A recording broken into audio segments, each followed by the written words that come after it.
During all this, patient and submissive hearing is definitely essential.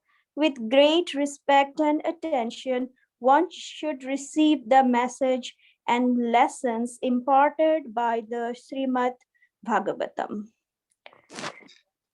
Thank you, Mataji. Who will read the next one? I can read. Yeah, Mataji. Suresh Prabhu, you go ahead. Mataji, Prabhuji.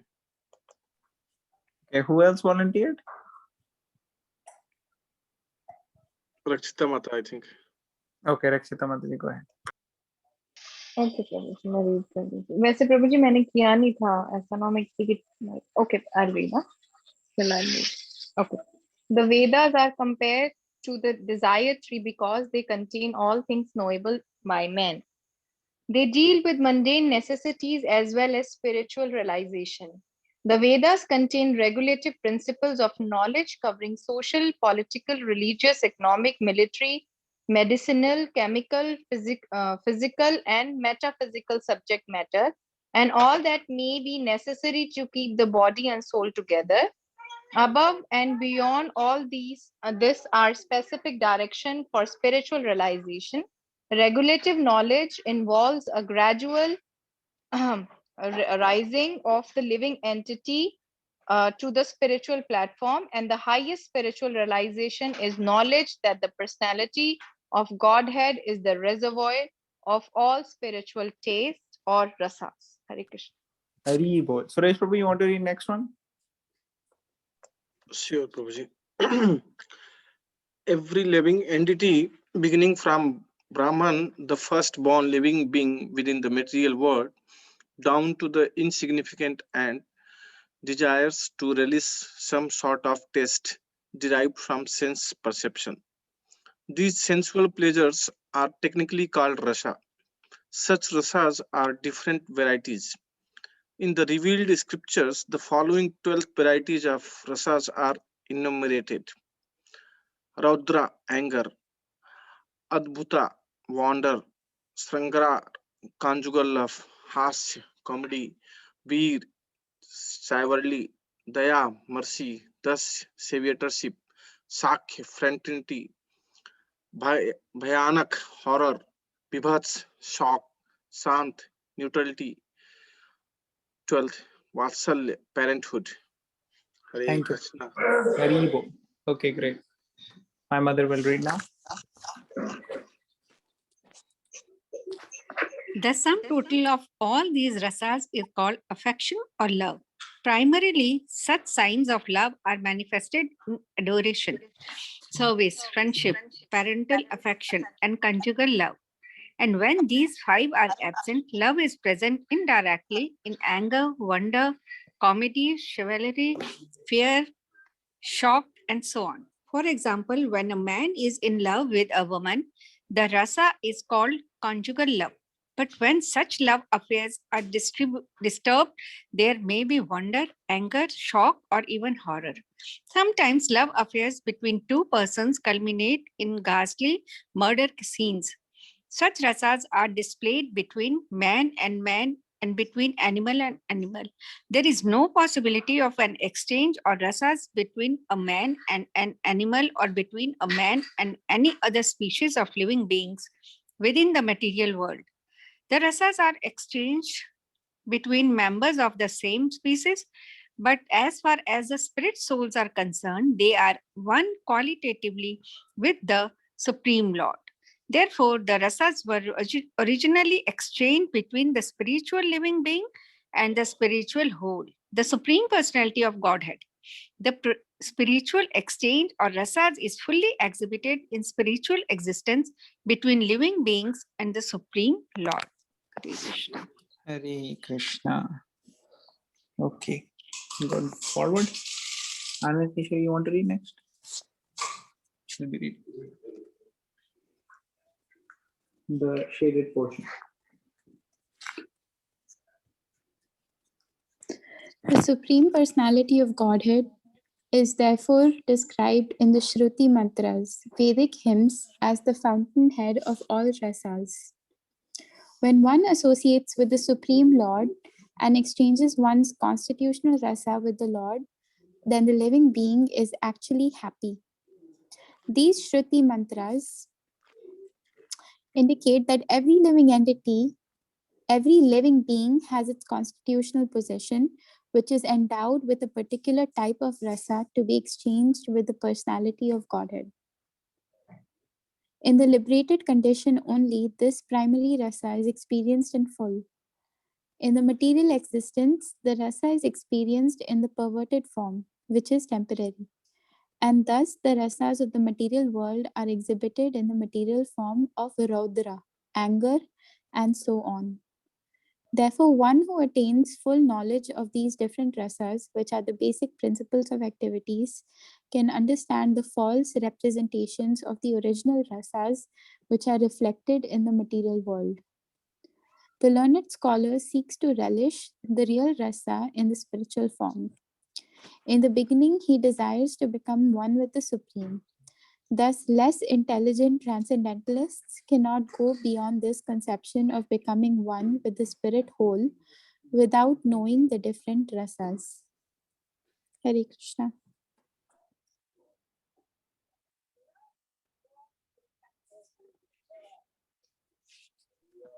Hare Krishna. Who would like to read the next paragraph?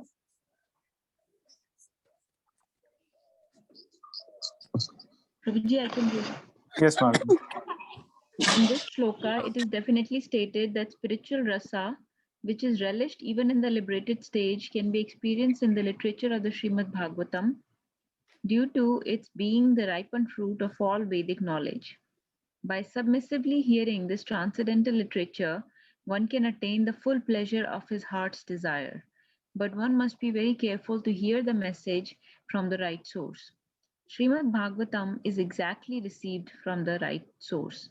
It was brought by Narad Muni from the spiritual world and given to his disciple Sri Vyasadeva. The latter in turn delivered the message to his son Srila Shukdev Goswami, and Srila Shukdev Goswami delivered the message to Maharaj Parikshit just 7 days before the king's death. Srila Shukdev Goswami was a liberated soul from his very birth. He was liberated even in the womb of his mother, and he did not undergo any sort of spiritual training after his birth. At birth, no one is qualified neither in the mundane nor in the spiritual sense. But Sri Shukdev Goswami, due to his being a perfectly liberated soul, did not have to undergo an evolutionary process for spiritual realization. Yet, despite his being a completely liberated person, situated in a transcendental position above the three material modes, he was attracted to the transcendental rasa of the Supreme Personality of Godhead, who is adored by liberated souls who sing Vedic hymns. The Supreme Lord's pastimes are more attractive to liberated souls than to mundane people. He is of necessity not impersonal, because it is only possible to carry on transcendental rasa with a person. Hare Krishna. Hare Krishna. Thank you, Mother. Okay, who would like to read next?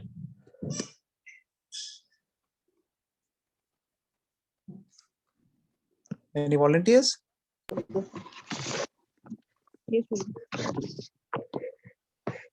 Yes, go ahead.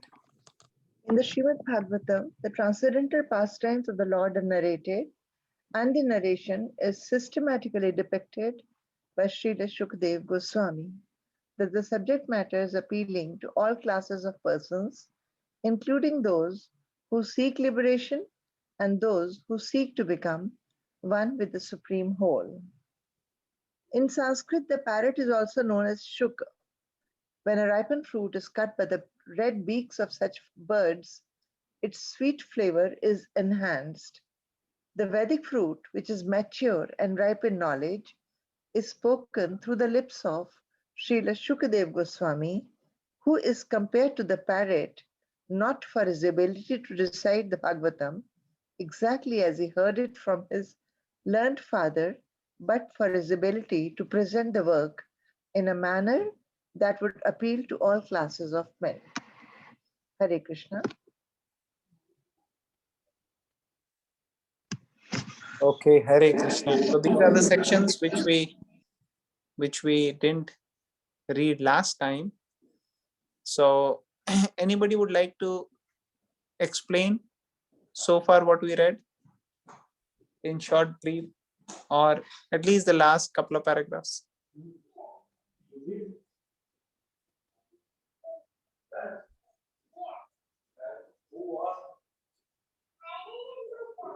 Anybody? Prabhuji, I can talk about just a Yes, few Mata. lines. Tell Mata. So, Prabhupada is mentioning a lot about the rasas, and the few things that he mentions is various types of rasas. Then he says that it's possible only to exchange rasas in the same species.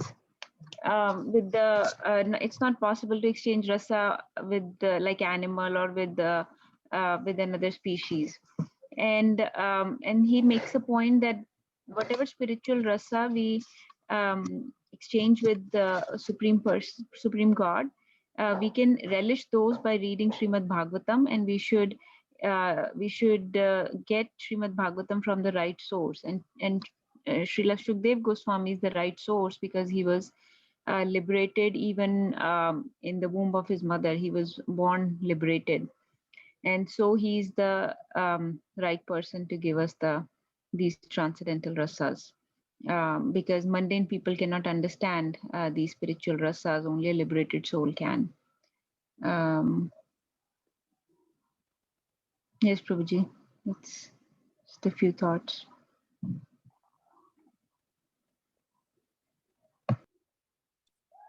Hare Krishna. Thank you for sharing, Mataji. Anyone wants to continue reading? Sorry, he's not here right now. So we can just continue and we'll come back to discussing. I can read next, Mataji. The okay. The subject matter is so presented through the lips of Srila Sukadev Goswami that any sincere listener that hears submissively can at once relish transcendental tastes which are distinct from the perverted tastes of the material world. The ripened fruit is not dropped all of a sudden from the highest planet of Krishna Loka. Rather, it has come down carefully through the chain of disciplic succession without change or disturbance.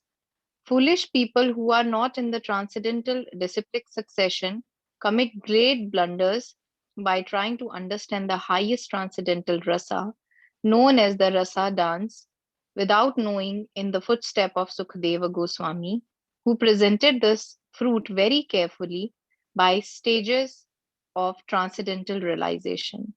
One should be intelligent enough to know the position of Srimad Bhagavatam by considering personalities like Sukdeva Goswami, who deals with the subject so carefully. This process of disciplic succession of the Bhagavata school suggests that in the future also Srimad Bhagavatam has to be understood from a person who is factually a representative of Srila Sukadev Goswami. A professional man who makes a business out of reciting the Bhagavatam illegally is certainly not a representative of Sukadeva Goswami. Such a man's business is only to earn his livelihood. Therefore, one should refrain from hearing the lectures of such professional men. Such men usually go to the most confidential part of the literature without undergoing the gradual process of understanding this grave subject.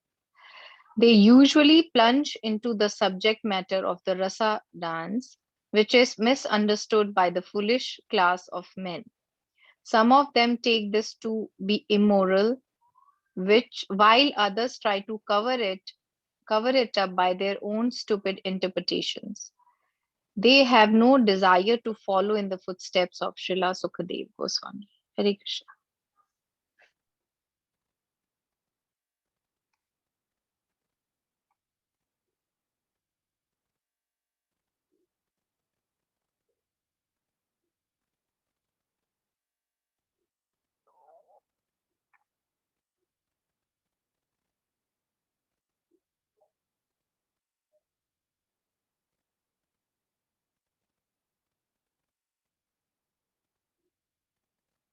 Hare Krishna. Thank you. So we just finished this paragraph, right? Yeah. So beautifully Prabhupada is mentioning in this paragraph about how there is a way to bring down the ripened fruit from the tree. So how many of you remember there used to be, like let's say if if a tree is there with lot of ripe fruits, so sometimes the children, they will make a line. One person will go at the top and that person will find what is the ripe fruit. He's going to pass it to the next person, next will go to the next person, and then finally at the bottom, everybody will be in the top place. So similarly here it is mentioned that this is how the knowledge of Srimad Bhagavatam has to go in disciplic succession from one person to the other. There's a ripened fruit of all the Vedic knowledge. So in that way it has to go, and you will find many people who are appearing to be very, very spiritual. They will come do Bhagavad Saptas, they may come and do some kirtans and different things. But actually they are going to ask for money. They want to do money, then only they will step out of their car. First you deposit this much money into my account or give me cash, then I will come. This is totally contrary to the science of Bhagavatam actually, right? So this is, we don't see this, that Sukadeva Goswami, he's coming and he's telling, oh, give me some money. He doesn't even have clothes basically. He doesn't need anything. And such a person is the right person to talk on these subject matters. And one has to be very intelligent enough to approach such people. But people who are actually wanting to cheat Krishna, they think that, array, we can ask anybody to come, we'll pay some money, and the person will come and he will do some spiritual talk, discourse, or some, what do you call? Bhagavad Sapta or Satsang. Some Satsang we'll arrange. What is there? We'll throw some money and arrange it. People think like that. But they are trying to cheat Krishna. They are not having the right spirit. They don't have the consciousness of what Parikshit Maharaj had. So if you are cheating Krishna, then you will get cheated. Cheaters and the cheated. Until and unless you are not following the process, there is a good chance you will not get what you actually need. So this is a very serious matter. It's a grave subject matter. Sometimes they will come to there'll be a Bhagavad Sapta and some musicians will playing some music in behind, and then they will be telling about something about Radha and Krishna and some here and there things. And this is just basically not going to have any spiritual benefit until and unless the person is genuinely following the footstep of Sukadeva Goswami and the listeners are following the footsteps of Parikshit Maharaj. So we have to be very, very careful about that. Okay, last paragraph, right? Last paragraph. Huh? Who wants to read this?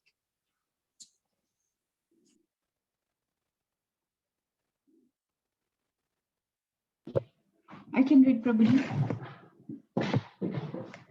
One should conclude, therefore, that the serious student of the rasa should receive the message of Bhagavatam in the chain of disciplic succession from Srila Sukadeva Goswami, who describes the Bhagavatam from its very beginning and not whimsically to satisfy the mundaner who has very little knowledge in the transcendental science.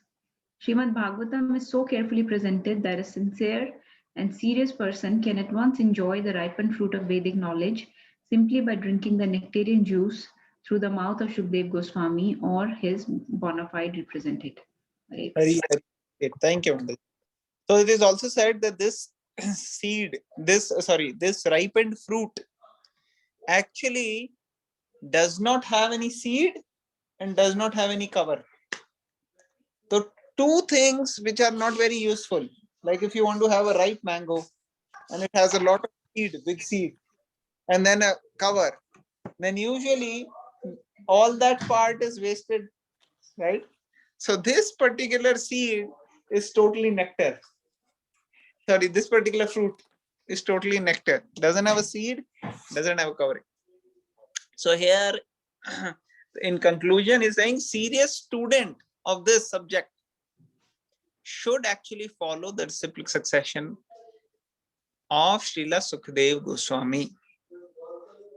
Not whimsically, but systematically, and should be serious and sincere and approach this ripened fruit of the Vedic knowledge. Okay, so we'll move to the next shloka. Anybody else would like to make any comments here? Any realizations, questions, comments, any points before we go to the fourth shloka? We have a lot of devotees here. Suresh Prabhu, anything you would like to share? Rakshita Mataji, Raksha Mataji, Natasha Mataji, Maushami Mataji, Neelu Mataji. Anybody would like to make any points before we go forward? Nirmala Mataji, Neela Mataji, Mataji. Good. Okay, so we'll go to.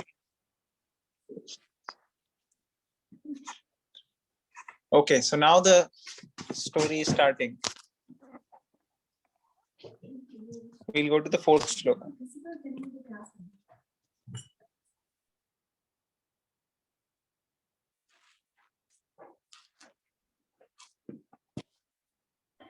नैमिषे निमिषाक्षेत्रे नैमिषे साक्षेत्रे ऋषया शौनकादयः ऋषयः शौनकादयः तत्रं स्वर्गाय लोकाय तत्रं स्वर्गाय लोकाय सहस्रसममासता सहस्रसममासता।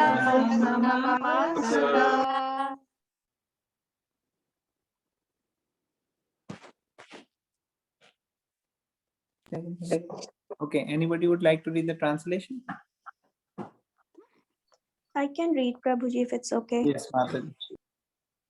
Once in a holy place in the forest of Naimisharanya, great sages headed by the sage Sonaka assembled to perform a great 1,000-year sacrifice for the satisfaction of the Lord and his devotees. Thank you. Hare So this is where the story is starting. Now Vedyasa is going to tell what's happening. Okay, who will read the purport? Any volunteers? I can read. The prelude of the Srimad Bhagavatam was spoken in the previous 3 shlokas. Now the main topic of this great literature is being presented. Srimad Bhagavatam, after its first recitation by Srila Shukdev Goswami, was repeated for the second time at Naimisharanya. In the Vaya Tantra, it is said that Brahma, the engineer of this particular universe, contemplated a great wheel which could enclose the universe. The hub of this great circle was fixed at a particular place known as Naimisharanya. Similarly, there is another reference to the forest of Naimisharanya in the Varaha Puran, where it is stated that by performance of sacrifice at this place, the strength of demoniac people is curtailed. Thus, Brahmanas prefer Naimisharanya for such sacrificial performances. Hare Krishna. So, 2 points mentioned here, right? First point is mentioned that Naimisharanya is the center of the whole universe, right? That Brahmaji, great wheel he contemplated which could enclose the whole universe, and the hub, the center of the great circle was Naimisharanya. So that is the center. And then the second thing is in Varah Puran is mentioned about the forest of Naimisharanya, that by performance of sacrifice in this place, the strength of demons can be curtailed. So therefore, Brahmanas, they were gathered there in Naimisharanya for performing a sacrifice. How long this sacrifice went on? What was going on? 1,000 year sacrifice, Thousands years. right? 1,000 year What did they sacrifice. sacrifice, Prabhuji? Yagya. They Oh, were doing yagya. all the yagya, like fire yagya and everything. Their whole body was covered with the black suit. Everyone's, because they were performing yagya for 1,000 years, and they were doing it for Jan Kalyan, for the welfare of the whole universe, all the living entities.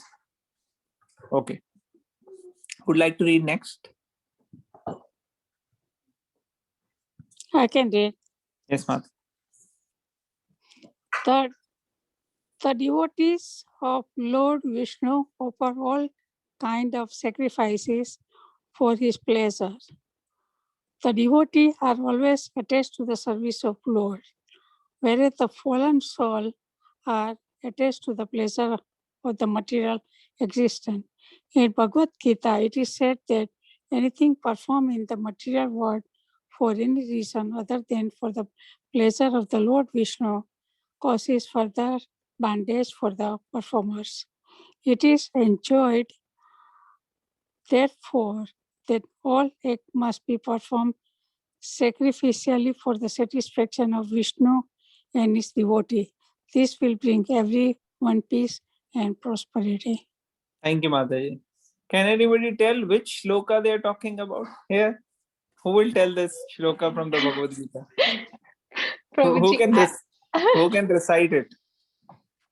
Yes, Mataji. Go ahead. Prabhuji, I can't recite the shloka, but I'm sure that it is from the 3rd chapter, and that to be like after 25th shloka. I can't Okay. decide, but yes. Anybody else? Prabhuji, yagyarthat karmano nitra. Yes. So it's actually in the beginning of the 3rd chapter. So Third Mataji, you want to chapter. recite the whole one? Yes, Prabhuji. Yes. Tell. यज्ञार्थात् कर्मणो अन्यत्र लोकोऽयं कर्म बन्धनात् तदार्थं कर्म कौन्तेय मुक्तसङ्गा समाचरा. Okay, Ansh also wants to recite. यज्ञार्थात् कर्मणोऽन्यर्थात् लोकोऽयं कर्म बन्धना तदर्थं कर्म कौन्तेय मुक्तसङ्गसमाचरा. Hari bol. Great. But Anybody else why would like to recite? Okay. Yes, Mataji. Nirmala Mataji is saying something. Yeah, but why people have to do any kind of sacrifice for the pleasure of Lord Vishnu? What for sacrifice? Chanting. Hare Krishna, Krishna Krishna, Hare Hare, But Hare it's a Rama, all Hare kind, Rama. yeah, but it's a all kind of sacrifices for his pleasure. So Yes. So let's say if you want to make food, you offer it to Krishna. If you want to read a book, you read Krishna conscious book. So anything you're doing, you do it centered around Krishna. okay, it's not like a sacrifices of goat All or acts, human. see Or, what is there. Therefore, all acts must be performed sacrificially. All acts. So whatever you're doing, you keep Krishna in center. Then it becomes a sacrifice. okay. Okay? But not offering the goat or any goat or animal or Not human offering any. No. or human. This or anything. Okay. sacrifice means sacrificing sense gratification. Not sacrificing any animal. Not like that. Okay. Okay, great. So we'll go to the next. Who will read the next paragraph?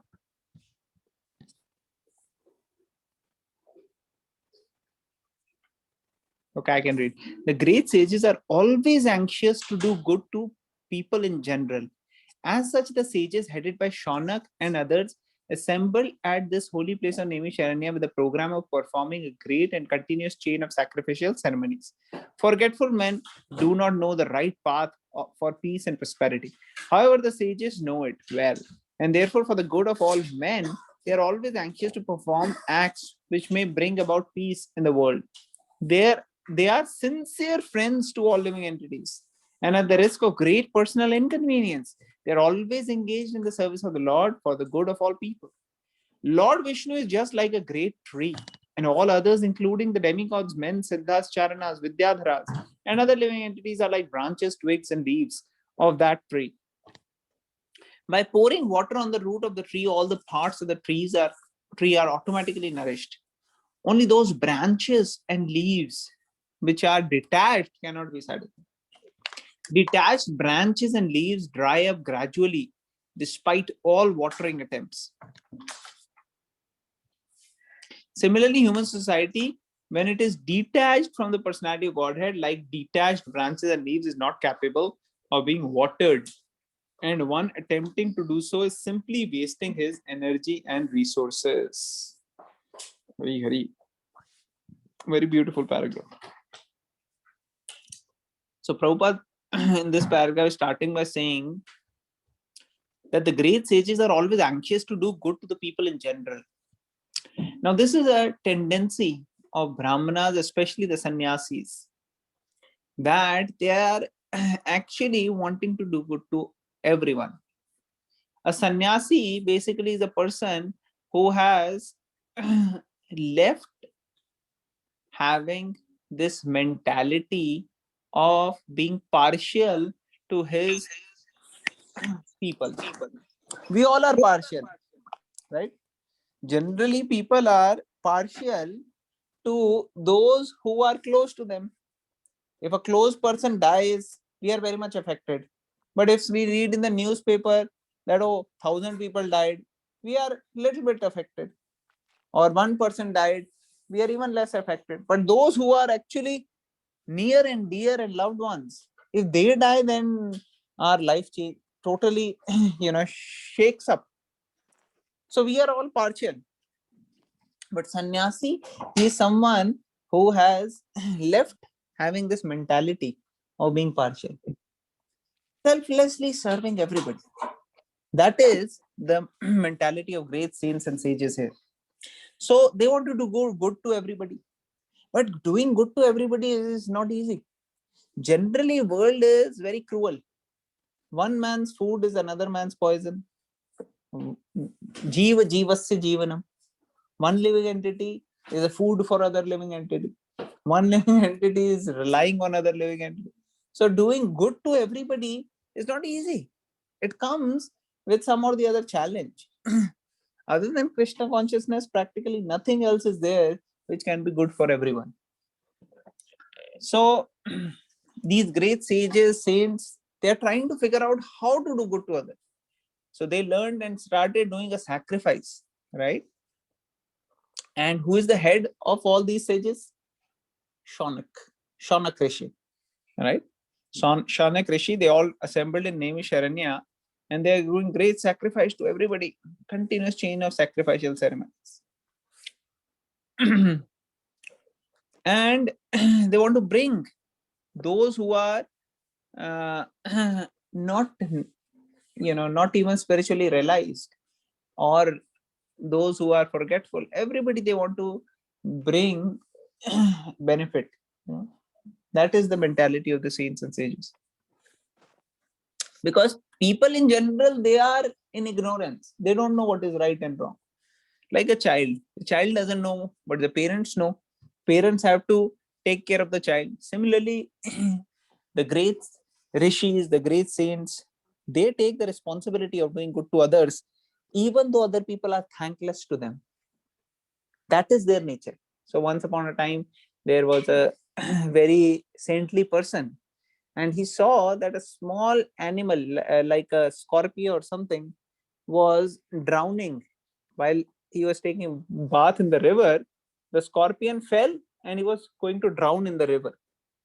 So the saint, he was picking the scorpion up to bring him to the shore, and the scorpion kept biting the saint, and because of the bite, the scorpion will fall from the saint's hand, and again the saint will pick it up, and then the saint is again trying to bring the scorpion. Finally he was able to save the scorpion and threw him on the land.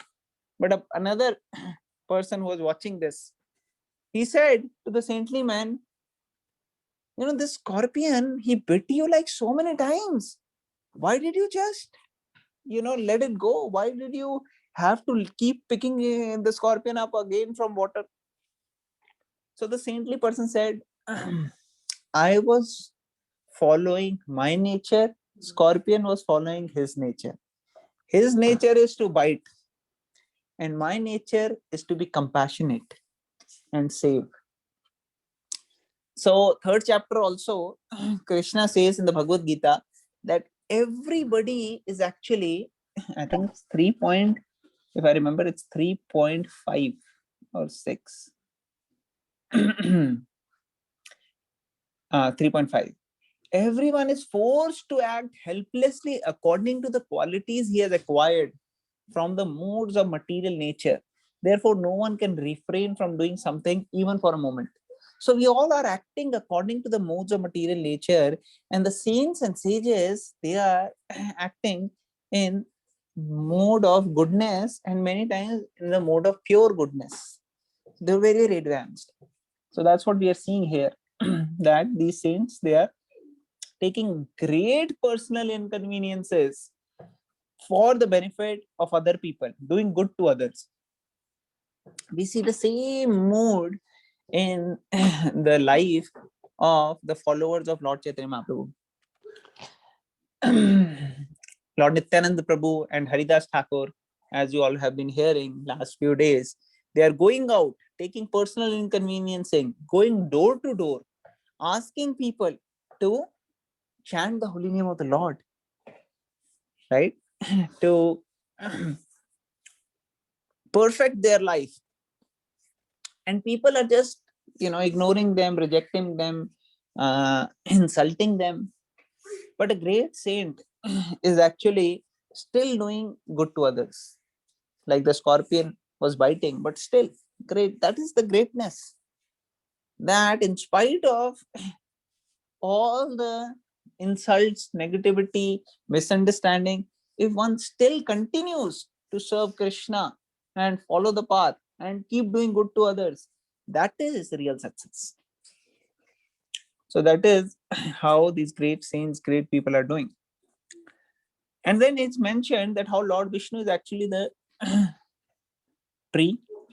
And we all, if you see, demigods, men, siddhas, chanaras, vidyadharas, and other living entities are the different parts of the trees, like branches, twigs, leaves, right? And the root, if that is satisfied, then the tree will be satisfied. So Krishna is like the root. Anybody know that shloka? Which shloka of Bhagavatam says this? That Krishna is the root. 15th chapter, first one. Yes, Mataji. 15th chapter, first shloka tells about the roots, inverted root. But here I'm asking, where does it say that Krishna, that if the root of the tree is satisfied, then the whole tree will be satisfied, and Krishna should be satisfied, then everybody will be satisfied. That is a Bhagavatam shloka. Anybody can recite that? Guji, I just know the first line. Yes, Mataji, go ahead. Yatha taror mul nishechnena tap. यथा तरोर्मूलनिषेचनेन तृप्यन्ति तत्स्कन्दभजोपशाखा प्राणोपहाराश्चैतेन्द्रियाणां सर्वाणं यच्छति. Just like the yatha taror, they're like mool, the root. Just like there's a root of the tree, if that is nourished properly by putting water, then all the parts of the trees are satisfied. Just like stomach can get food from the mouth, then the whole body is satisfied. You don't have to individually provide food to hands, legs, eyes, not like that. So similarly, if you satisfy Krishna, all the demigods, all the other living entities, they are satisfied. Then the second example is here, by pouring the roots of the trees automatically nourish. This example we shared, right? Now Prabhupada is giving a very nice aspect to this also. What is he saying? Yes, so all those who are connected to Krishna, they will get satisfied. But let's say if a part of Krishna is of a tree is broken, let's say a leaf is broken or a branch is broken from the tree, that broken part will not get nourished. So if we are away from Krishna and we are disconnected and detached, then we are like that dried up leaf. And then watering Krishna will not satisfy us because we are not connecting ourselves to Krishna. The beauty is, even if we are detached or if we are broken, if a leaf breaks from the tree, you cannot stitch it back. But if we are broken from Krishna, disconnected from Krishna, we can again connect back to Krishna. That is the beauty, right? So we can be serious and then we can connect to Krishna. So then we will not stay disconnected. So here it says, I'll just read this again.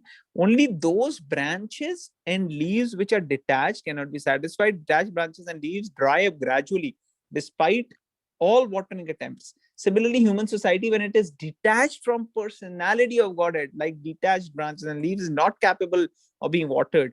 And one attempting to do so is simply wasting his energy and resources.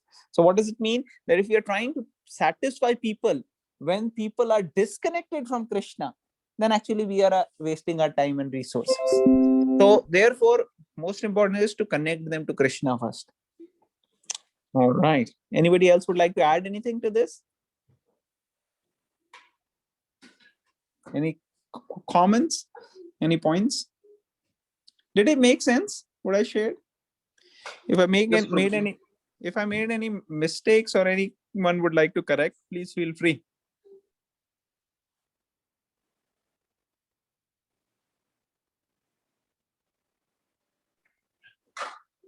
Okay, so is that all right with everybody? So I think we Prabhuji, just when we yes, go ahead, Madhu. so Prabhuji, as you said, like detached from Krishna, that means you're not remembering Krishna at all. But sometimes it happens that I don't know whether it is related or not, but sometimes we remember, sometimes we cannot. But that time also we are considered not attached or the fallen leaf. I mean, because a fallen leaf cannot. Yeah, so this is a good question. So obviously we are right now not totally attached to Krishna, but to the extent we are making attempts, to that extent we are very hopeful that we are in the process of connecting. So as we are in the process, we have to just make sure that we follow the process nicely. Like for example, if somebody is in the shower, he has gone to the bathroom, but the whole body is totally soiled, totally with mud and everything. So then he's already turning on the shower. Now you cannot say that that person is clean, but you can really pinpoint that that person is now dirty because he's anyways going to take bath, right? So similarly, a devotee or a people, we may have so many faults, but because we are following the process, we are safe. The only thing we have to do is we follow the process seriously, sincerely, and properly. If we are just superficially following and not really taking it seriously or doing it ritualistically or just doing it for the social uh, uh, reasons, then there is some problem. But if we are seriously and sincerely trying to purify, there may be some delay, there may be some anarthas, there may be some bad habits which we may still have, and we are trying to struggle with them, overcome with them, and praying to Krishna and serving the devotees, not posing ourselves to be very, very advanced, not trying to really uh, pose that we are at the highest realm of spirituality or even advanced, and understanding that we have so many anarthas, we are struggling with them, and not fault finding with others. So till the time we are doing these things, then we are safe. Thank you, Prabhuji. Anybody else would like to share any points on Mataji's question?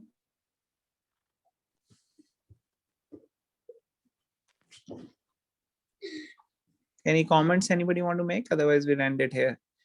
We have just 2 paragraphs remaining, but I think we'll do it tomorrow. Actually, they're not very big. We can just read it if devotees want. That's fine. Okay, I'll just read it quickly. The modern materialistic society is detached from its relationship with the Supreme Lord, and all its plans, which are being made by atheistic leaders, are sure to be baffled at every step. Yet they do not wake up to this. In this age, the congregational chanting of the holy names of the Lord is the prescribed method for waking up. The ways and means are most scientifically presented by Lord Sri Chaitanya Mahaprabhu, and intelligent persons may take advantage of his teachings in order to bring about real peace and prosperity. Srimad Bhagavatam is also presented for the same purpose, and this will be explained more specifically later in this text. Srimad Bhagavatam ki jai, Srila Prabhupada ki jai. Vancha kalpatarubhyaśya kripa sindhubhya eva cha patitanam pavanebhyo vaishnavebhyo namaha. अनंत कोटि वैष्णव वृंद की जय, श्रील प्रभुपाद की